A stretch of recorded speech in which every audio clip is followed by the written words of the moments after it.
ឥណ្ឌាបាញ់មីស៊ីលចូលទឹកដីប៉ាគីស្ថានជាការសងសឹកនឹងការវាយប្រហាររបស់ពួកសកម្មប្រយុទ្ធនៅកាស្មៀរមន្ត្រីសន្តិសុខប៉ាគីស្ថានបាននិយាយថាប្រទេសឥណ្ឌាបានបាញ់មីស៊ីលឆ្លងព្រំដែនចូលទៅក្នុងទឹកដីដែនគ្រប់គ្រងដោយប៉ាគីស្ថាននៅក្នុងទីតាំងយ៉ាងតិច3នៅព្រឹកថ្ងៃពុធដោយបានសម្លាប់កុមារម្នាក់និងរបួសមនុស្ស2នាក់ផ្សេងទៀតចំណែកឥណ្ឌាវិញបាននិយាយថាខ្លួនកំពុងវិលុកហេដ្ឋារចនាសម្ព័ន្ធដែលប្រើដោយពួកសកម្មប្រយុទ្ធ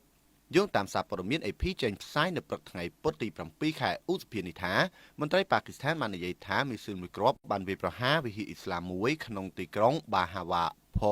ក្នុងរដ្ឋពុនចាបដែលកុមារម្នាក់បានស្លាប់និងបានរងរបួសជាច្រើនមន្ត្រីរូបនេះនិងអ្នកផ្សេងទៀតបាននិយាយថាប៉ាគីស្ថានបានបើកការវាយប្រហារសងសឹកប៉ុន្តែមិនបានផ្ដល់ព័ត៌មានលម្អិតណាមួយឡើយពួកគេបាននិយាយក្នុងលក្ខខណ្ឌអនាមិកព្រោះពួកគេមិនមានសិទ្ធិនិយាយជាមួយប្រព័ន្ធផ្សព្វផ្សាយអនាគតរបស់លោកអ្នកកាន់តែភ្លឺស្វាងដោយសាកលវិទ្យាល័យ Bill Bright